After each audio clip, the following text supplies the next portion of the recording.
नमस्कार बच्चों, आज हम बात करेंगे हिंदी व्याकरण में वाच्य और उसके भेद। परीक्षा की दृष्टि से बहुत महत्वपूर्ण है और आप लोग पहले पढ़ चुके हैं। एक बार फिर हम इसका दोहरान करते हैं। सबसे पहले बात करेंगे हम वाच्य की परिभाषा। हमको ये पता होना चाहिए कि आखिरकार वाच्य शब्द का मतलब क्या है। तो वाच्य की परिभाषा को अगर हम देखें तो हम ऐसा भी कह सकते हैं कि वाक्य का केंद्र बिंदु वाच्य कहलाता है, या फिर वाक्य में जिसके बारे में बात की जाती है वो वाच्य है। अगर इन दोनों बातों को मिला करके हम इसकी एक सटीक परिभाषा बनाएं तो वो बनेगी क्रिया के जिस रूप से ये ज्ञात हो मतलब ये पता चल जाए कि उस क्रिया का जो प्रयोग है उस वाक्य में कर्ता के अनुसार है या फिर कर्म के अनुसार है या फिर भाव के अनुसार है। तीनों में से किसके अनुसार क्रिया का प्रयोग किया गया है उसी आधार पर उसको हम वाच्य का नाम दे देंगे। उदाहरण में आपको देता हूं, जैसे रमा खेलती है।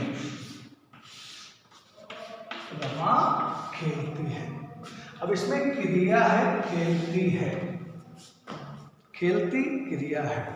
क्रिया आपको पता चल रहा है क्योंकि आप पद परिचय पढ़ चुके हैं। ये स्त्रीलिंग और एक वचन है। ये क्रिया क्या है? स्त्रीलिंग है और एक वचन है। ये जो कर्ता है इसको आप देखेंगे तो पता चलेगा कि कर्ता कौन है। रमा मतलब एक लड़की है, एक महिला है, और ये भी स्त्रीलिंग है और एक वचन है। मतलब क्रिया और कर्ता के लिंग वचन समान है। हमारी परिभाषा तो यही है, क्रिया का प्रयोग कर्ता कर्म या भाव के अनुसार हो, मतलब इस क्रिया का प्रयोग इस कर्ता के अनुसार है तो ये आपका कर्तृवाच्य है। ये कौन सा वाच्य है? कर्तृवाच्य है। ये हमने बात करी अभी कर्ता के हिसाब से क्रिया होना। एक उदाहरण और लेता हूं मैं, जैसे रमेश के द्वारा पुस्तक पढ़ी जाती है। अब इसमें क्रिया है पढ़ी जाती है। क्रिया को पढ़ने से आपको पता लग रहा है कि एक वचन स्त्रीलिंग है, एक वचन है और स्त्रीलिंग है। अब हमारे पास में अभी दो है, एक पुस्तक है, एक रमेश है। ये कर्ता है और ये कर्म है। हमको पता करना है ये क्रिया इसके हिसाब से है या फिर इसके हिसाब से है। पुस्तक आपको पता है स्त्रीलिंग है और एक वचन है।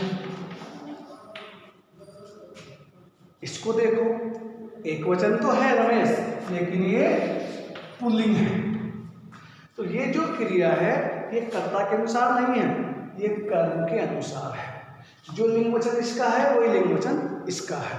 मतलब ये क्रिया कर्म के अनुसार है तो ये आपका हो जाएगा कर्मवाच्य। और अगर मान लीजिए क्रिया ना कर्म के अनुसार है ना कर्ता के अनुसार है, उसका अपना खुद का महत्व है, क्रिया अपने आप में प्रधान है, तो उसको हम बोलते हैं भाववाच्य। तो इस प्रकार से हमारे सामने निष्कर्ष निकल के आया कि वाच्य के तीन भेद हैं। वाच्य के तीन भेद हैं। कौन कौन से हैं? कर्तृवाच्य। अब आप इस कर्तृवाच्य शब्द को लिखना सीखिए पहले। कर्म री की मात्रा भी है और र भी है।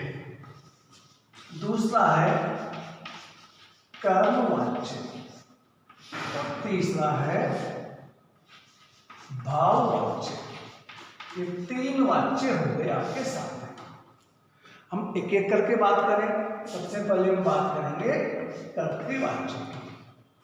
तो कर्तृवाच्य में सबसे पहले आप ये पहचान करो कि कर्तृवाच्य को हम पहचाने कैसे। जो वाक्य आपको दिया गया है क्या वो कर्तृवाच्य है, उसकी पहचान करने के लिए हमारे पास में 3-4 बिंदु हैं। कर्तृवाच्य की पहचान करने के लिए पॉइंट नंबर 1,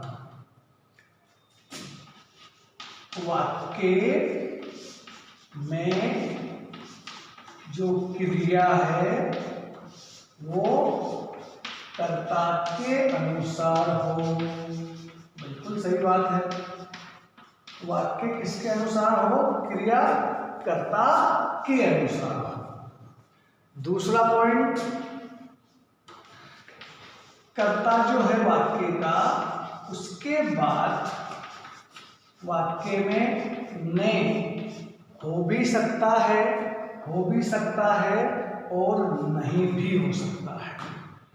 जैसे मैं एक वाक्य बोलूं कि रमा कपड़े धोती है, अब इसमें रमा के बाद में ने नहीं है, लेकिन यही वाक्य अगर मैं कहूं कि रमा ने कपड़े धोए तो वहां ने भी आ सकता है। मतलब कर्तृवाच्य में कर्ता के बाद ने हो भी सकता है और नहीं भी हो सकता है। तीसरी बात, जो कर्तृवाच्य है उसमें कर्म हो भी सकता है और नहीं भी हो सकता है। जैसे रमा खेलती है, इसमें कर्म नहीं है, लेकिन रमा पुस्तक पढ़ती है, इसमें पुस्तक कर्म है, तो कर्म हो भी सकता है और नहीं भी हो सकता है। 3 बातें हो गई। वाक्य में क्रिया किसके अनुसार हो? कर्ता के अनुसार हो। कर्ता के बाद ने हो भी सकता है और नहीं भी, और कर्म हो भी सकता है और नहीं भी। एक और मुख्य पहचान जो आप सबको ध्यान रखनी है, कर्ता के बाद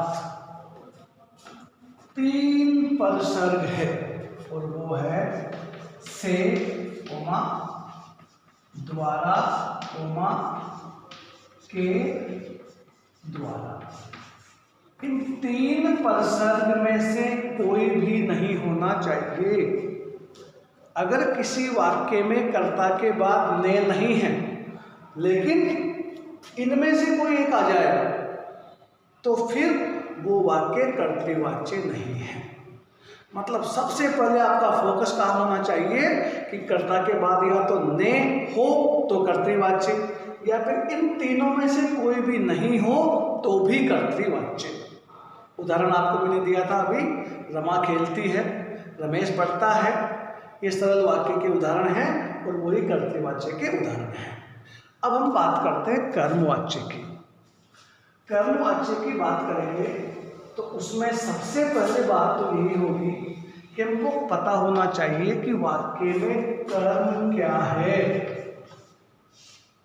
कर्म को हम पहचान पाए तो हम बाद में बात करें कर्मवाच्य की। एक वाक्य दिया गया है, उसमें कर्ता को आपने पहचान लिया, काम के करने वाला कर्ता, जो काम हो रहा है वो क्रिया।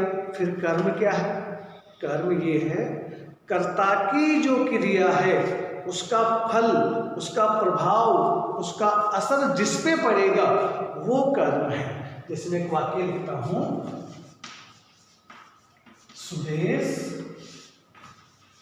आम खाता है।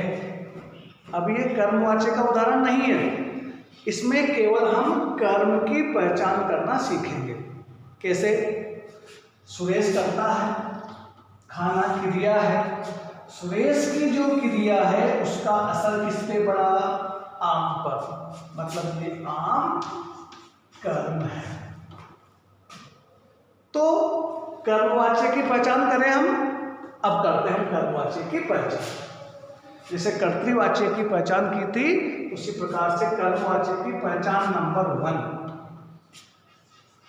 कर्ता के बाद ने नहीं होना चाहिए। पहली पहचान, वाक्य में कर्ता के बाद ने नहीं होना चाहिए।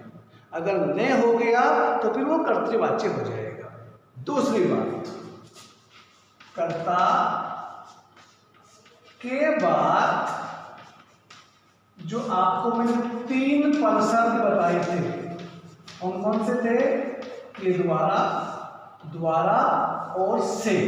उन तीनों में से कोई एक होना चाहिए, कोई एक अवश्य होना चाहिए। जैसे अभी हमने बात करी थी कि रमेश आम खाता है। अगर ये वाक्य होता रमेश के द्वारा आम खाया जाता है, तो रमेश के बाद में क्या आ गया? के द्वारा, और के द्वारा क्या है? वो परसर्ग है, तो फिर वो वाक्य बन जाएगा आपका कर्मवाच्य। कर्ता के बाद ने नहीं होना चाहिए और कर्ता के बाद इन तीनों परसर्ग में से कोई एक होना चाहिए।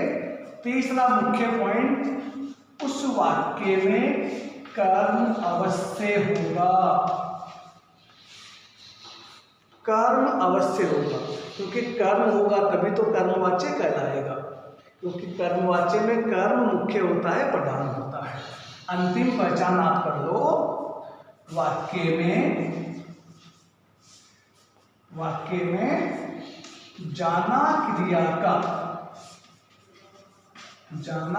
क्रिया का उचित रूप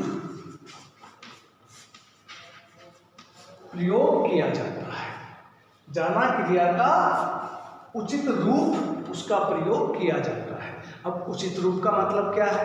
जैसे मैंने कहा कि रमेश आम खाता है, ये कर्तृवाच्य था।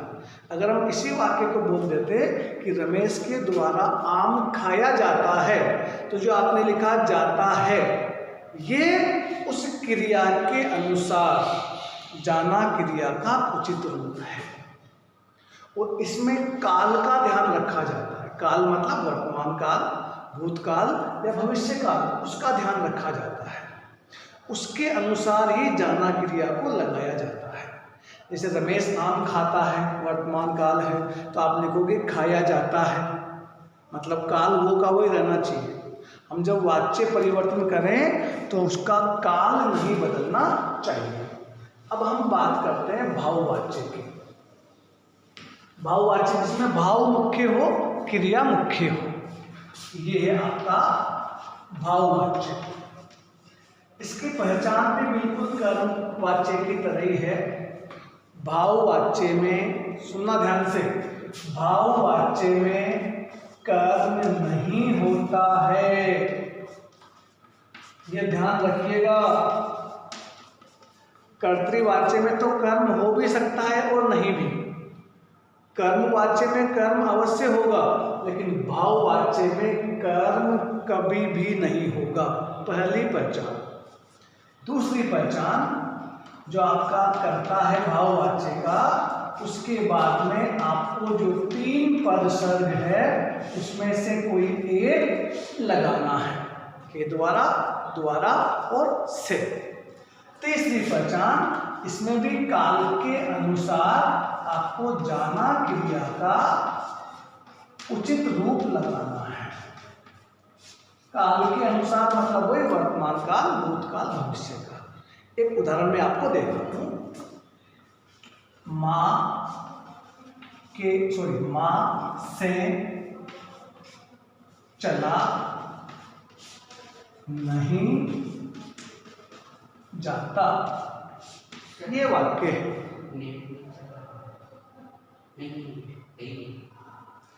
तो मां से चला नहीं जाता मतलब मां तो इसमें करता है, इसके बाद में परसर्ग आ गया, बिल्कुल सही। कर्म नहीं होना चाहिए, नहीं है, केवल क्रिया ही है, और जाना क्रिया का रूप हो गया आपका ये जाता, मतलब ये वर्तमान काल है। तो हमने एक उदाहरण लिया कर्तृवाच्य का, एक लिया कर्मवाच्य का, एक लिया भाववाच्य का। अब एक मुख्य बात में जो आपको बताने जा रहा हूं वो ये है कि हम किस प्रकार से एक वाच्य को दूसरे वाच्य में बदलें, और इसी प्रकार से प्रश्न आता है। जैसे एक दे दिया, मान लीजिए एक दे दिया आपको वाक्य कि अध्यापक बच्चों को पढ़ा रहा है। अब सबसे पहला प्रश्न आपसे पूछेंगे कि ये वाच्य कौन सा है। आप देखोगे इसमें अध्यापक करता है, उसके बाद में हो भी सकता है और नहीं भी, यहाँ पे नहीं है। लेकिन उन तीनों प्रसंग में से एक भी नहीं होना चाहिए, वो भी नहीं है, मतलब ये कर्तृवाच्य है। जब आपने ये पहचान कर ली कर्तृवाच्य की, उसके बाद में फिर दूसरी पहचान क्या थी कर्तृवाच्य की, कर्म हो सकता है और नहीं भी, इसमें है कोई दिक्कत नहीं है। अब जैसे मान लीजिए हम इसको बदलेंगे किसमें, अब अगर आपसे प्रश्न पूछ लिया जाए कि इस वाच्य को बदलिए, वो ये नहीं कहेगा कि कर्मवाच्य बनाओ या भाववाच्य बनाओ, सिंपल कहेगा इस वाच्य को बदलिए। मान लो ऐसा कहे तो फिर आप देखोगे क्या इस वाक्य में कर्म है, हाँ है, मतलब ये कर्मवाच्य बनेगा, और नहीं है तो भाववाच्य बन जाता।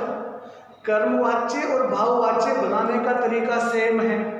कर्ता लिखो, मैंने लिख दिया मान लीजिए अध्यापक, इसके बाद जो तीन प्रसर्ग है उसमें से एक लिख दो। मान लीजिए मैंने यहां लिख दिया अध्यापक के द्वारा, इसको ऐसे लिख दो बच्चों को। अब पढ़ा रहा है, अब जाना क्रिया का रूप आप ऐसे लिखो कि आपका ये काल नहीं बदले बच्चों को, तो आप लिख दोगे पढ़ाया जा रहा है। अब आप एक समानता देखो, यहां भी लास्ट में आ रहा है रहा है, और यहां भी लास्ट में आ रहा है रहा है, और वो जा शब्द भी आ गया, इसको हम बोलते हैं जाना क्रिया का उचित रूप। अगर इसमें कर्म नहीं होता तो फिर हम क्या करते, वही कर्ता होता, उसके बाद प्रसर्ग लगाते, कर्म नहीं था तो नहीं लिखते, और उसके बाद में जाना क्रिया का रूप हम लगा देते हैं। बच्चे क्या करते हैं कि पढ़ा रहे हैं, और मान लो बच्चे लिख देंगे कि पढ़ाया जाता है, और वहाँ रहा था और वहाँ आ गया जाता है, मतलब आपका वाक्य गलत हो गया। जो भी चेक करेगा वो एक ही बात का ध्यान रखेगा कि क्या बच्चे ने जो क्रिया का काल है क्या वो बदल दिया, मतलब अलग अलग तो नहीं है। अगर अलग अलग है तो 0 नंबर, और अगर बिल्कुल सही है तो फिर जो भी उसके अंक हैं 1 2 वो आपको मिलेंगे। तो आज हमने क्या पढ़ा, परिभाषा वाच्य की, उसके तीनों भेद की पहचान, और हम किस प्रकार से एक वाच्य को दूसरे वाच्य में बदलें। एक मुख्य बात मैं आपको बता दूं, जैसा कि मैंने कहा कर्तृवाच्य से कर्मवाच्य या भाववाच्य बनाते हैं तो तीनों में से एक प्रसर्ग का हम प्रयोग करते हैं, कोई सा भी, ये द्वारा, द्वारा या फिर से। एक ध्यान रखने की बात यह है कि जब हम भाववाच्य बनाएं कर्मवाच्य से, कर्तृवाच्य से जब हम भाववाच्य बनाएंगे तो अगर आपको ऐसा लगे कि उस कर्तृवाच्य को पढ़ने से आपको ऐसा लग रहा है कि उसमें जो कर्ता है वो काम को करने में असमर्थ है, जैसे मान लो मैं लिख दूं माँ चल नहीं सकती, ये आपको वाच्य दे दिया। अब आपको सबसे पहला काम तो पहचान करनी है कौन सा वाच्य है। माँ के बाद में ने है क्या, नहीं है। प्रसर्ग है क्या, नहीं है, मतलब कर्तृवाच्य है। अब बदलेंगे किसमें, कर्म है क्या, नहीं है, मतलब भाववाच्य में आएगा। तो सबसे पहले आप लिखो कर्ता। अब यहाँ पे ध्यान देने की बात क्या है, चूंकि माँ चलने में समर्थ नहीं है, वो सक्षम नहीं है, विवश है, लाचार है, तो यहाँ पे 3 जो आपके प्रसर्ग है द्वारा, के द्वारा और से, उनमें से केवल आपको से का ही प्रयोग करना है। ये विशेष बात ध्यान दी जाती है चेक करते समय।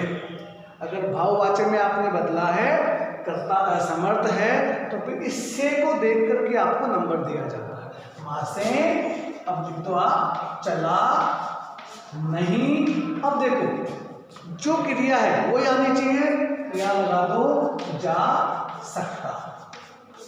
मां से चला नहीं जा सकता, ये ता से ता आपका मिलना। सकता शक्ति क्रिया के बदलाव से आ गया, लेकिन ये चीज आपकी मिलनी चाहिए। अगर आप लिख देते कि मां से चला नहीं गया तो फिर गलत हो गया। सकता है तो सकता शक्ति आना चाहिए यहाँ पर। इसको हम बोलते हैं जाना क्रिया का उचित रूप। एक लास्ट बात, हम जब कर्तृवाच्य को कर्मवाच्य में बदलेंगे तो कर्ता के बाद परसर्ग लगाते हैं। कितनी बार ऐसे उदाहरण दिए जाते हैं जिसमें कर्ता होता ही नहीं है, तो फिर वहां पे आपको परसर्ग भी नहीं लगाना है। जैसे उदाहरण दे रहा हूं, दरवाजा खुला, इतना सा वाक्य दे दिया, आपसे कहा कि इसको आपको बदलना है कर्मवाच्य में। अब दरवाजा खुला, लेकिन खोला किसने? कर्ता तो है ही नहीं। जब कर्ता ही नहीं है तो हम परसर्ग भी नहीं लगाएंगे। सिंपल लिख दो दरवाजा ये खोला गया। जाना क्रिया का रूप तो आपको लगाना ही पड़ेगा बेटा। दरवाजा खोला गया और ये आपका वाच्य कंप्लीट। इस प्रकार से हम वाच्य का अभ्यास करेंगे। कर्मवाच्य, कर्तृवाच्य, भाववाच्य। धन्यवाद।